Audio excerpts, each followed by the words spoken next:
Netanyahu मृत्यु हो गई। ये बचपन से ही बहुत ही बहादुर थे।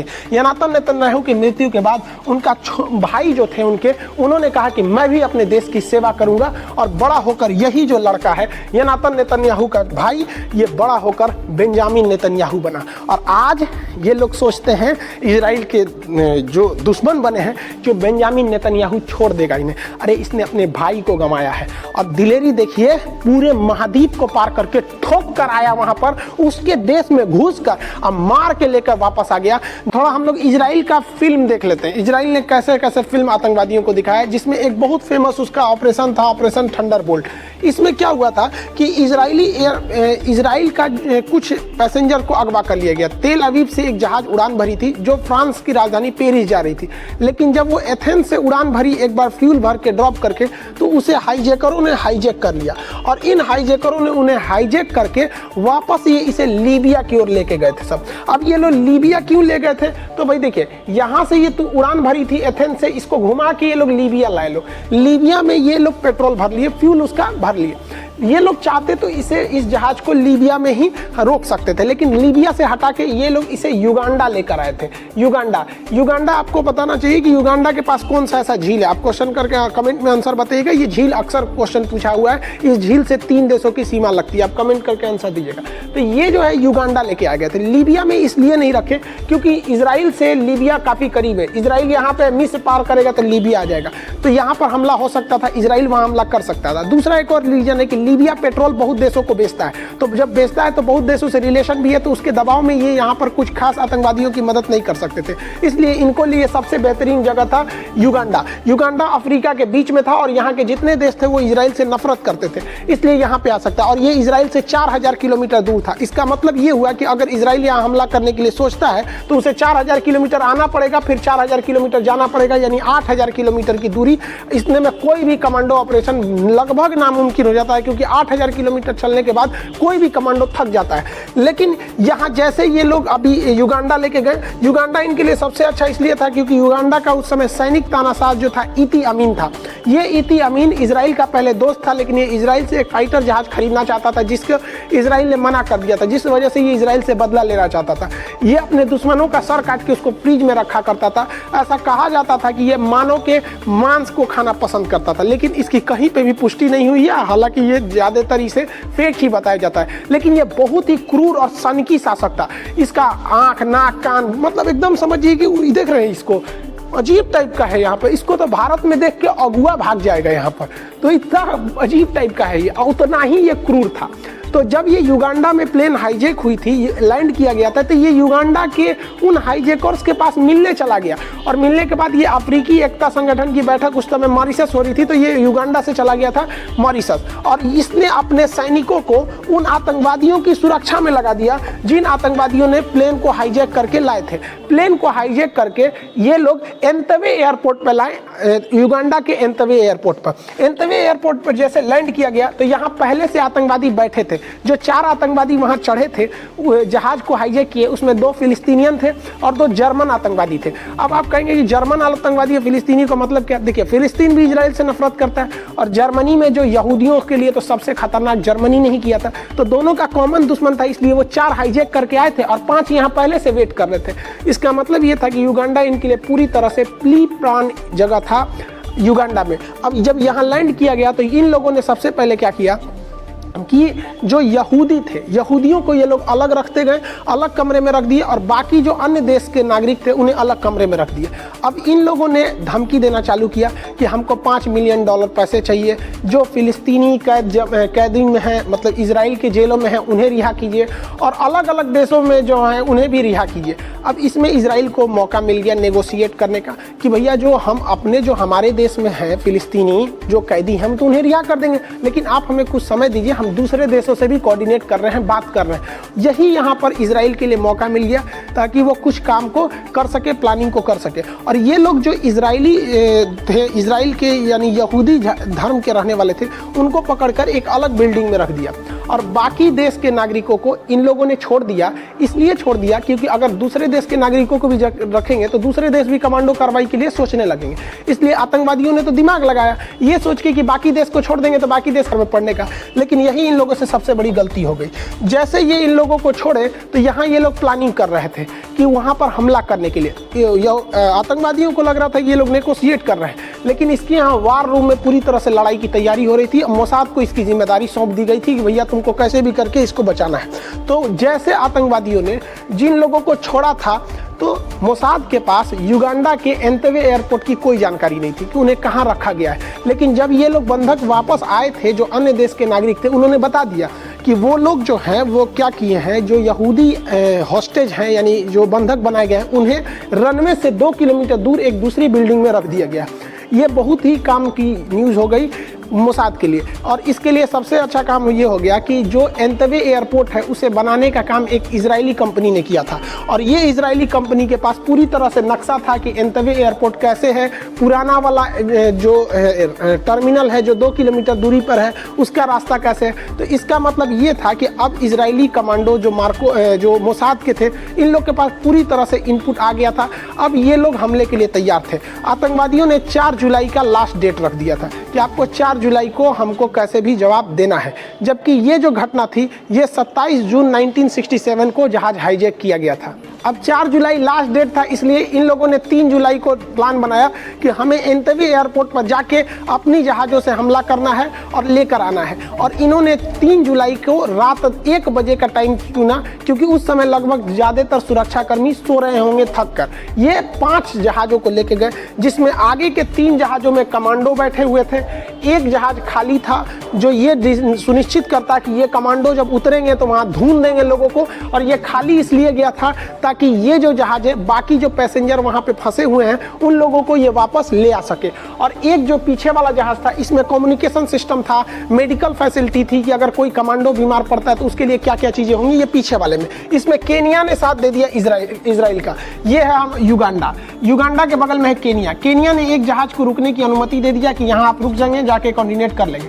अब ये लोगों को सबसे बड़ा दिक्कत यह था कि युगांडा इतना इंटीरियर एरिया में था, अगर जहाज रडार में आ जाएगी तो कोई भी देश इंफॉर्मेशन दे देगा कि यहाँ पर ये इजरायली आए हैं। तो इन्होंने दिमाग लगाया, ये लाल सागर के ऊपर से उड़ान भरते हुए जिबूती से क्रॉस मारे और यहाँ से ये लोग इस तरह से एंट्री मारे। और इनकी जो जहाज़ें थी ये समुद्र तल से महज 100 मीटर की ऊंचाई पर उड़ रही थी। इतनी नीचे उड़ान भरने वाले जहाज़ों को रडार भी पकड़ नहीं सकता है। और ये बहुत ही खामोशी से निकले और रात 1 बजते बजते युगांडा के एंतेवे एयरपोर्ट पर ये जहाज़ एंट्री मार दिए सब। लेकिन इतनी दूर तक का सफ़र करने के लिए 4000 किलोमीटर तक जहाज़ जा सकती है, लेकिन 4000 किलोमीटर वापस नहीं आ सकती है 8000 किलोमीटर की दूरी बिना फ्यूल भरे। इसलिए इसे रास्ते में रीफ्यूलिंग की ज़रूरत पड़ती, जो इसे रास्ते में ही रीफ्यूलिंग कर दिया गया था। रास्ते में जब ये रीफ्यूलिंग कर दिया गया, उसके बाद जब ये युगांडा एयरपोर्ट पर उतरे तो इन्हें इस बात का डर था कि कहीं युगांडा के एंतेवे एयरपोर्ट की रनवे की लाइट्स तो बंद नहीं है, क्योंकि अगर लाइट बंद रहेगी तो रात में लैंडिंग नहीं कर सकते हैं। लेकिन इन्हें ट्रेनिंग इस तरह से देके भेजा गया था कि ये रात में लैंडिंग करा सकते हैं, वो मिलिट्री एयरक्राफ्ट था। लेकिन बहुत ज़्यादा दिक्कत हो जाती अगर लाइट बंद थी, लेकिन इस वजह से ये लोग अपने साथ टॉर्च वगैरह भी लेके गए थे। तो ये रनवे की लाइट जल रही थी, ये लोग यहाँ पर लैंड किए। जैसे ये लोग लैंड किए तो इनको खुफिया एजेंसी को ये पता था कि इनका राष्ट्रपति जो है ईदी इमाम वो कहाँ है, अभी विदेश में है। अब वो जब विदेश से आएगा तो इन्होंने इस तरह से जहाज की डिजाइनिंग की जैसे उन लोगों को लगा कि इनका ईदी इमाम ही मतलब उनका खुद का राष्ट्रपति वापस आ रहा है। इन लोगों ने ईदी अमीन की तरह ही एक गाड़ियों को रखा। ईदी अमीन काले रंग की मर्सिडीज में चलता था। जैसे उसकी गाड़ियां जहाज लैंड करती थी, पीछे से उसमें मर्सिडीज निकलती थी, रेंज रोवर गाड़ियां निकलती थी। तो इन लोगों ने भी यही डिसाइड किया कि काले रंग की मर्सिडीज निकलेगी, उसमें जो आदमी बैठेगा वो भी मोटा तगड़ा हट्टा कमांडो को बैठाया गया, जो लगभग ईदी अमीन की तरह ही दिखता था। इससे क्या हुआ कि जो युगांडा के सैनिक थे एयरपोर्ट पर ड्यूटी कर रहे थे, अब ये सैनिकों को थोड़ी ना पता रहता है कि राष्ट्रपति आ रहे हैं कि प्रधानमंत्री आ रहे हैं। तुम एयरपोर्ट पर ड्यूटी कर रहे हो, करो ना चुपचाप। यहाँ पे सबको थोड़ी पता होता है किसका जहाज लैंड किया। तो उन लोगों को लगा कि नहीं भैया हमारे राष्ट्रपति का ही लैंड किया होगा। लेकिन इन लोगों से एक गलती हो गई। लैंड रोवर जो गाड़ियाँ थी इसमें तो कमांडो भरे थे, लेकिन जो ब्लैक कलर की मर्सिडीज थी ये जो ईदी अमीन यूज करता था, कुछ ही महीने पहले ईदी अमीन ने ब्लैक कलर से चेंज करके वाइट कलर की मर्सिडीज ले लिया था। अब इससे एक कमांडो को शक हो गया जो वहाँ पर एयरपोर्ट पे ड्यूटी कर रहा था, उसने लगा इस पर गोली चलाने के लिए। तो ये लोग भी भाई साहब तैयार बैठे थे, इनके पिस्टल्स में साइलेंसर लगे थे जो आवाज़ नहीं करते थे। 3 गोली मारा, भेजा में उड़ गया, वहाँ पर सन्नाटा हो गया। और ये लोग क्या किए, लैंड जैसे ये सब मारधाड़ चालू हुआ तो वहाँ पर सबसे पहले एयरपोर्ट जो था उसकी लाइट्स बंद कर दी गई। तो एक जहाज़ तो लैंड कर गया था, लाइट जैसे बंद कर दी गई तो इसमें से कमांडो निकले। कुछ कमांडो अपनी पोजीशन ले लिए और कुछ कमांडो जो थे, रनवे की लाइट्स जो बंद हो गई थी तो इसको चालू कैसे किया जाए, तो चालू कैसे करेंगे, तो ये लोग अपने लिए बहुत हाई पावर का टॉर्च लेके गए थे जो रनवे के साइड में जला दिए, जिससे कि बाकी के जो जहाज़ थे 3 जहाज़ वो भी लैंड कर गए। अब जब ये जहाज़ लैंड किए तो इसमें इतने ज़्यादा कमांडो निकले सब, और हर कमांडो को प्री प्लान तरीके से पता था क्योंकि उन्हें रनवे की, एयरपोर्ट की हर चीज़ की डिजाइनिंग पहले पता थी क्योंकि इस रनवे को इजरायली कंपनी ने ही बनाया था। अब इसके बाद जो वहाँ पे युगांडा के सैनिक ड्यूटी कर रहे थे, इन लोग के ऊपर ये जो सैनिक थे, जो कमांडो आए थे इजराइल के, मौत बन के टूटे। इनका सबसे ज़्यादा काम किया इनका स्नाइपर वैसे सैनिक होते हैं जो वार एरिया से थोड़ा पीछे छुप जाते हैं, इनको कोई नहीं देखता है, ये किसी भी हलचल पे गोली चलाने लगते हैं। तो स्नाइपर्स ने जहाँ जहाँ उनके कमांडो थे, युगांडा के सैनिक थे, सबको मारना चालू कर दिया। अब इन लोग के लिए सबसे बड़ा दिक्कत था कि रनवे पे जहाँ गाड़ी रुकी थी वहाँ से 2 किलोमीटर दूर का एरिया था जहाँ पर उन हॉस्टेजों को रखा गया था। अब यहाँ देखिए, यहाँ रनवे पे गाड़ी इनकी जहाज रुकी हुई है और इस बिल्डिंग में यहाँ पर था, तो इन लोग को यहाँ से कमांडो को भाग के आना था, यहाँ से इन लोग को निकालना था जो यहूदी हॉस्टेजेस को रखा गया था। अब ये लोग जैसे ही टर्मिनल में एंट्री किए, अंधाधुंध गोली मारते एंट्री किए। रात 2 बजे जो बंधक बनाए गए थे वो खुद ही डर गए लोग। ये एंट्री किए, युगांडा के सैनिकों को मार धार के मौत के नींद सुला दिया यहाँ पर। और ये लोग हिब्रू भाषा में बोल रहे थे कि हम इजराइल के सैनिक हैं, जमीन पर लेट जाओ, हम इजराइल के सैनिक हैं, जमीन पर लेट जाओ, हम तुम्हें बचाने आए हैं। हिब्रू भाषा यहूदियों की एक भाषा है जो उनकी अपनी भाषा है, इजराइल की भाषा है। तो हिब्रू भाषा में जब ये लोगों ने सुना तो जो भी थे उन लोग को बहुत तसल्ली मिली कि हमारी कमांडो यहाँ पहुँच गए हैं। और वो लोग क्या किए, सारे बंधकों को बचा लिए। और इन बंधकों को बचाने के बाद इनमें कुछ बंधकों को गोली भी लग गई। क्रॉस फायरिंग में कुछ लोग जमीन पर नहीं बैठे, इधर उधर भागने लगे तो 1-2 को गोली भी लग गई थी, लेकिन सारे के सारे वहां पे सैनिक मार दिए गए थे। अब एयरपोर्ट पर कब्जा था तो इजराइल का। इजराइल ने जैसे जल्दी जल्दी वहां के कमांडोज जो थे वो इन सैनिकों को भरने लगे, तब तक उनकी नज़र वहीं पर पड़े MiG-21 जहाज़ों पर पड़ी। ये MiG-21 जो जहाज़ थे ये बहुत ज़्यादा संख्या में वहाँ पे थे, वहाँ लगभग 11 MiG-21 जहाज़ थे। जो ये MiG-21 जहाज़ इन इजरायली कमांडो के लिए यमदूत साबित होते, क्योंकि अगर ये कमांडो ऑपरेशन खत्म करके वापस जाते तो इनके पास हरकुलियस जहाज था जो ट्रांसपोर्ट जहाज था, बहुत तेज नहीं भाग सकता था। पीछे से जब युगांडा की एयरफोर्स आती तो वो इन्हें रास्ते में मार के खत्म कर सकती थी, इनके ऑपरेशन का कोई मतलब ही नहीं बनता।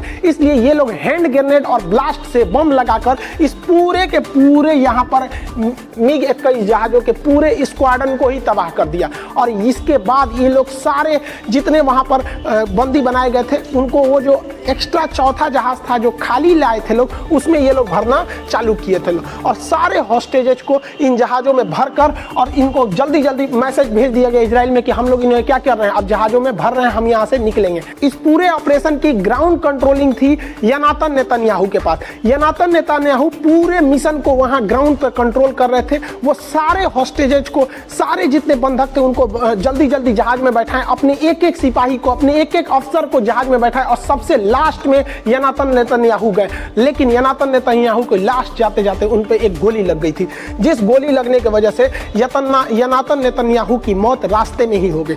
ये लोग सुरक्षित निकल चुके थे, लेकिन इस पूरे ऑपरेशन का जो फील्ड इंचार्ज था वो सबसे लास्ट में गया था, जिस वजह से उसे गोली लग गई और वह रास्ते में शहीद हो गया। योनातान नेतन्याहू मृत्यु हो गई। ये बचपन से ही बहुत ही बहादुर थे। योनातान नेतन्याहू की मृत्यु के बाद उनका भाई जो थे उन्होंने कहा कि मैं भी अपने देश की सेवा करूंगा, और बड़ा होकर यही जो लड़का है योनातान नेतन्याहू का भाई, ये बड़ा होकर बेंजामिन नेतन्याहू बना। और आज ये लोग सोचते हैं इजराइल के जो दुश्मन बने हैं जो बेंजामिन नेतन्याहू छोड़ देगा इन्हें। अरे इसने अपने भाई को गंवाया है, और दिलेरी देखिए पूरे महाद्वीप को पार करके ठोक कर आया वहां पर, उसके देश में घुस कर अब मार के लेकर वापस आ गया। जब ये लोग इजराइल पहुंचे तेल अवीव तो इनका बहुत ही गर्मजोशी से स्वागत किया गया। और ये इतिहास गवाह हो गई इतने बड़े कमांडो कार्रवाई की। कोई सोच नहीं सकता था कि दुश्मन के घर में घुस के उसके एयरफोर्स को मार के, एयरपोर्ट पे सिपाहियों को मार के, एयरपोर्ट एक काफी सुरक्षित जगह माना जाता है, और उसको मार के आ गए।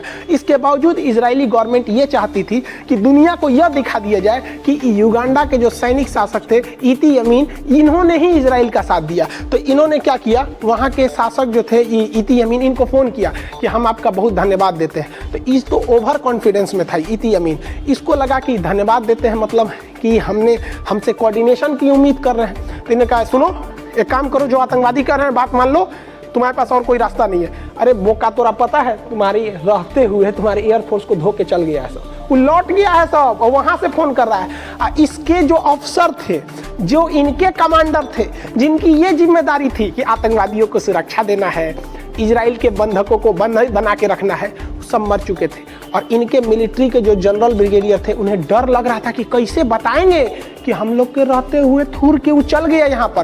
तो इनको लगबे नहीं किया यहाँ पे। बाद में जब खबर पहुंची इदी अमीन के पास तो पता चला ससुरा उतर धो के चल गया है सब। इस पूरे ऑपरेशन में मोसाद की जबरदस्त इंटेलिजेंस दुनिया के सामने आई। 20 युगांडा के कमांडो सैनिक वहीं एयरपोर्ट पे मार दिए गए, जो 4 आतंकवादी थे वो भी मार दिए गए। इसमें क्रॉस फायरिंग में 4 बंधक भी मारे गए थे, एक अन्य महिला भी मार दी गई। बाद में 120 लोगों को बचाकर लाया गया तेल अवीव।